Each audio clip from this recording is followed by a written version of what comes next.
Olá, pessoal de Biomedicina e Farmácia da Multibix, cursando Parasitologia Básica. Meu nome é Laila Giro e vou apresentar o trabalho junto com a Ana Clara Gava. Ambas somos de Biomedicina. Nosso trabalho é sobre as principais doenças causadas pelas espécies de Tênia, considerando principalmente a Tênia solium e a Tênia saginata, que causam a tenise, mas somente a solium causa cisticercose. É importante também frisar que existem outras espécies de tênia, como dos peixes, mas que não vamos abranger nesse trabalho por ser menos conhecida. Nessa imagem, a gente vê os principais filos que a gente estuda, e é importante salientar como funciona a classe dos eumintos. Os eumintos são vermes de vida livre ou parasitas e compreende os dois principais filos, que são os plateumintos e os neomateumintos. Ambos os filos que compreendem os eumintos são vermes de vida livre ou parasitas e se diferem principalmente na sua morfologia, já que o seu ciclo de vida, a sua infecção, eles são bem parecidos. É importante também compreender que essa sequência de filos é do menos evoluído para o mais evoluído, sendo os poríferos o menos evoluído, entre aspas, já que cada filo tem a sua particularidade e evolução, e evolutivamente comparado com o celoma e com a quantidade de tecidos verdadeiros de cada filo. Morfologicamente falando e comparando o plateuminto com o neomateuminto, que é uma parte importante da morfologia deles, é que o plateuminto é o primeiro filo a ter 3 tecidos: ectoderme, mesoderme e endoderme. É importante ver também que os plateumintos possuem o corpo achatado, como uma fita, e temos a planária e a tênia como seus principais representantes. Os outros vermes aí destacados são do filo neomateuminto. E visivelmente os neomateumintos possuem um corpo espiralado, mais redondinho, com as pontas afinaladas. Nessa parte é importante saber que os plateumintos não possuem celoma e os neomateumintos possuem um falso celoma, que é chamado de pseudoceloma. Mas o que é o celoma? O celoma são cavidades que vão dar origem a órgãos no desenvolvimento embrionário. Então, os plateumintos não possuem celoma, por isso não possuem órgãos definidos, apesar de ter tecidos verdadeiros. Sabendo de todas essas informações, a gente consegue compreender melhor como é a morfologia da tênia, que é o nosso verme estudado nesse trabalho. A tênia solium e a saginata possuem a morfologia praticamente idênticas. Ambas possuem o escólex, que é a cabeça, entre aspas. A principal diferença é a presença desses ganchos na cabeça, onde a tênia solium possui esses ganchos, esses espinhos, que ajudam na melhor fixação junto com as ventosas, e a tênia saginata não possui esses ganchos. A tênia solium e a saginata possuem a morfologia praticamente idênticas. Ambas possuem o escólex, que é a cabeça, entre aspas. A principal diferença é a presença desses ganchos na cabeça, onde a tênia solium possui esses ganchos, esses espinhos, que ajudam na melhor fixação junto com as ventosas, e a tênia saginata não possui esses ganchos. A parte em que fica esses espinhos é chamado de rostro ou rostelo, e é uma área retrátil de 2 camadas que serve para fixação juntamente com as ventosas. Após o escólex e antes das proglótides imaturas, nós temos o colo. É a parte não segmentada do corpo da tênia. Após isso, nós temos as proglótides imaturas. As proglótides imaturas são as partes mais finas e não possuem os aspectos de reprodução da tênia, que compreendem a vagina, o testículo, o ovário, o útero, o poro genital e o conducto espermático. Consequentemente, essas estruturas estão presentes nas proglótides maduras. Partindo disso, então, é nítido que a tênia é hermafrodita. Ela não precisa de um outro indivíduo para engravidar, ela mesma se engravida. Para tanto, nós temos também as proglótides grávidas, que é onde já foi fecundado e possui ali um desenvolvimento embrionário de outros seres. A união das proglótides é chamada estróbilo. O colo é responsável pelo crescimento da tênia. À medida que se alonga e apresenta segmentação, elas se isolam e formam as proglótides imaturas, que depois formam proglótides imaturas. Como já mencionado, a infecção pela teníase se dá pela ingestão de carne bovina ou suína com larvas teciduais, chamadas cisticercos, dos dois patógenos. Ao ingerir a carne crua ou insuficientemente cozida, o ser humano se torna infectado pela larva, que evolui para o verme adulto no intestino, originando a teníase. Na tênia sólio, o verme adulto pode atingir de 2 a 7 metros e a forma saginata pode ser de até 5 metros, apesar de já haver alguns casos que atingiu até 25 metros. O escólex do verme fica aderido à porção superior do jejum. Pelo tamanho do verme, a tênia saginata pode conter de 1.000 a 2.000 proglótides, enquanto a solium pode ter até 1.000 proglótides. Essa exacerbada quantidade, ela ocasiona uma eliminação fecal diária do seu hospedeiro definitivo, que é o homem, de até 6 proglótides e mais de 500.000 ovos. Como visto aí no nosso ciclo biológico, no nosso ciclo de vida da tênia, o ser humano é o único hospedeiro definitivo das duas espécies de tênia, enquanto os bovinos e os suínos são seus hospedeiros intermediários. Isso classifica o verme como heteroxeno obrigatório, ou seja, ele precisa de um hospedeiro intermediário e de um hospedeiro definitivo para completar o seu ciclo. Como o próprio nome diz, é um ciclo, então os ovos ou proglótides grávidas são eliminados nas fezes dos pacientes afetados, contaminando o meio ambiente, o solo, pastagens e água, onde os ovos conseguem sobreviver por dias ou meses. O bovino ou suíno são infectados através da ingestão dessa vegetação e da água contaminada com esses ovos ou proglótides grávidas. No intestino desses animais, a ação do suco gástrico e da bile sobre os ovos. Dessa forma, as oncosferas eclodem e invadem a parede intestinal. Assim, elas ganham a circulação sanguínea e chegam à musculatura esquelética e cardíaca, que são as partes dos animais mais constantemente consumidas pelo ser humano.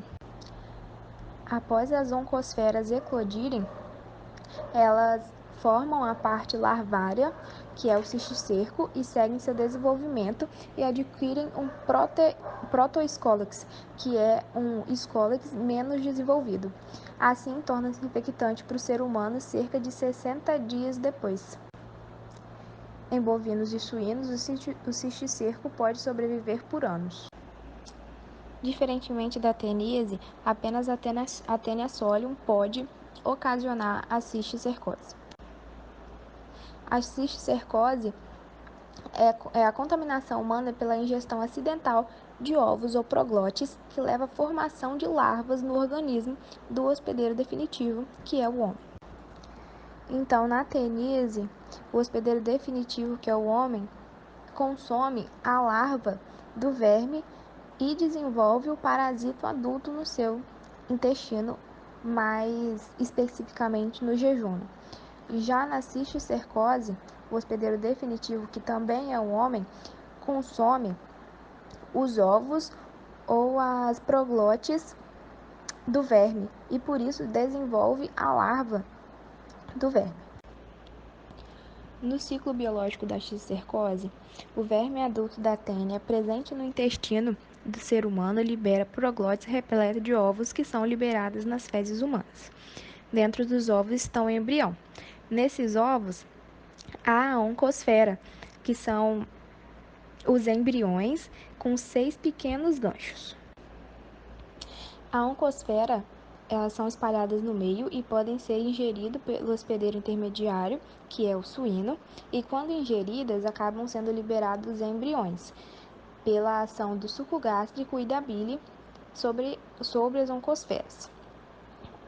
O embrião penetra na mucosa intestinal e vai para a corrente sanguínea do suíno, distribuindo por diferentes partes do organismo, com preferência por locais com alta concentração de oxigênio, como o sistema nervoso central, olhos e musculatura esquelética. E também pode acarretar em nervos periféricos, cavidade oral, língua, coração, pulmões, pleura e peritônio. Como visto nesse ciclo biológico da cisticercose, há 2 pequenos ciclos e um grande ciclo. No ciclo em que apresenta o suíno, os tecidos do hospedeiro intermediário, o embrião se transforma em sua forma larvária, que é o cisticerco, e se desenvolve. A ingestão acidental por parte de homem da carne de porco mal cozida ou crua leva o cisticerco a desenvolver o escólex, que origina a teníase. O ser humano, ao consumir partes do suíno acometidas pelos ovos do verme, é contaminado e no seu intestino ele se desenvolve para a forma larvária, que é o cisticerco. O ser humano, ao consumir partes do suíno que estão contaminadas com ovos do verme, eles podem ser contaminados de forma heteroinfecção, que é a contaminação por outros animais, no caso, o consumo das carnes infectadas pelos ovos, ou pela autoinfecção por parte dos próprios pacientes portadores da teníase, por meio de mãos contaminadas. Isso porque, na teníase, há eliminação de proglótides ou ovos nas fezes. E a partir dos ovos que é desenvolvido a larva dentro do organismo do ser humano. Então há essa autoinfecção por conta desses ovos da pessoa que já possui a teníase e por isso ela tem uma outra infecção e pode vir a ter a cisticercose. O cisticerco pode ser classificado de acordo com a sua morfologia. Ele é classificado como cístico simples, aquele que possui uma vesícula com o escólex no interior, ou racemoso, vesícula sem escólex. Bom, sobre a epidemiologia, lá em meados do século XX, a prevalência de infectados em todo o mundo era de 1,6%. Só que já no ano de 1992, se manteve estável em 1,5%. Com o passar dos anos, essa doença ficou mais restrita a países em desenvolvimento da América Latina, África e Ásia. Ela é considerada uma zoonose endêmica, estando distribuída em sua maioria nos países em desenvolvimento, especialmente nas áreas rurais. Essa prevalência também tem que ser levada em consideração devido principalmente aos hábitos culturais de consumo de carnes cruas ou mal cozidas, além do destino inadequado das fezes humanas. A tênia do boi ela é mais comum no mundo em relação à tênia do porco. Isso porque vale ressaltar como nas comunidades judaicas a prevalência da tênia solium ela é muito baixa. A gente tem que levar em consideração a região que a maioria deles segue. Também levaremos em conta na epidemiologia dessas doenças, os fatores abióticos, como a temperatura, a topografia e a umidade de cada local. Sobre os sintomas da teníase, o parasita ele se fixa na parede intestinal, mas não são observadas lesões significativas, lesões grandes. Mas quando há essas lesões, o que pode acontecer são pequenos focos hemorrágicos ou o resultado de alguma reação prolongada devido ao tempo de infecção, mas não é muito comum. A infecção normalmente ela é assintomática e a procura por atendimento médico ocorre devido à eliminação de proglótides nas fezes e nas roupas íntimas, e também pode ocorrer um desconforto na região perianal e a partir disso é feito o diagnóstico. O período de incubação da teníase se dá por cerca de 3 meses após a ingestão, né? O parasita adulto já é encontrado no intestino delgado humano. No entanto, existem alguns casos que os pacientes apresentam sintomas, né? Eles podem sentir alguns sintomas gastrointestinais. Podem ocorrer náuseas, diarreias, vômitos, alguma fraqueza, perda do apetite ou um apetite excessivo, prurido anal, dor. Essa dor, né, que os pacientes sentem, ela pode ser parecida com aquela dor que a pessoa sente uma queimação no estômago, de ficar muitas horas sem comer, e ela tende a sumir assim que a pessoa come. Então, esse desconforto que o paciente sente, que melhora com a ingestão do alimento, é uma característica frequente dessa infecção. O diagnóstico da teníase se baseia geralmente na detecção de ovos nas fezes. Esse diagnóstico ele será feito de forma direta com os métodos de exames coproparasitológicos, como o exame parasitológico de fezes, o EPF. Também se é usado o método de fita adesiva, que nele o objetivo é a recuperação na região perineal para visualização microscópica dos ovos. Recomenda-se também a técnica de Hoffman, ou também chamada de sedimentação espontânea, para detecção de ovos pesados, que basicamente consiste na mistura de fezes com a água, onde ela fica em repouso e aí vai ocorrendo a sua filtração por uma gase cirúrgica ou por um parasito filtro, e aí forma uma consistente sedimentação de restos fecais no fundo do cálice. O tratamento para a teníase geralmente é iniciado com o uso de remédios antiparasitários, administrados sob forma de comprimidos. Esses remédios eles são prescritos por um clínico geral ou gastroenterologista. Esses medicamentos eles podem ser tomados em dose única, como o praziquantel e o niclosamida, ou eles podem ser divididos em 3 dias, como albendazol e nitazoxanida, conhecido mais popularmente como Anita. Essas drogas elas são administradas em diferentes quantidades de acordo com cada indivíduo, levando em conta o peso corporal e a idade. O tratamento com esses remédios elimina através das fezes apenas a versão adulta da tênia que está no intestino e acaba não eliminando os seus ovos. Dessa maneira, a pessoa que está fazendo o tratamento ainda pode continuar contaminando, né? Infectando as outras pessoas até que todos os ovos sejam eliminados do intestino. Diante disso, né, então após o tratamento, os pedaços da tênia ainda podem permanecer sendo eliminados por vários dias, por isso é aconselhável que logo depois de 3 meses, recomenda-se um novo exame parasitológico de fezes para confirmar a ausência de ovos nas fezes. A infecção humana da cisticercose acontece mediante a ingestão de ovos de Taenia solium, né? E o quadro sintomatológico da cisticercose é, em geral, inaparente. O risco ele aparece quando os cistos se localizam em estruturas que interferem na atividade de órgãos vitais ou quando a infecção é intensa. O período de incubação ele varia de 15 dias a anos após a infecção. O quadro clínico da cisticercose ele depende de características como a de quantidade e a de localização dos cisticercos presentes, como citado anteriormente. Eles podem estar no tecido muscular subcutâneo, né, onde podem apresentar dores, fadigas, cãibras ou serem assintomáticos. A neurocisticercose, que é considerado o quadro mais grave, né, podem apresentar em 2 localizações. A primeira é a parequimatosa. Essa pode ser considerada uma localização, entre aspas, boas, né? Onde vai ocorrer epilepsias, quando contém pouco cisticerco, ou hipertensão intracraniana, com muitos cisticercos. A localização extraparenquimatosa, ela pode ser considerada uma localização ruim, pois acomete casos mais graves da cisticercose. Outra localização muito importante e potencialmente grave é no tecido ocular, onde os sintomas variam de uma reação inflamatória local ou até perda parcial ou total da visão.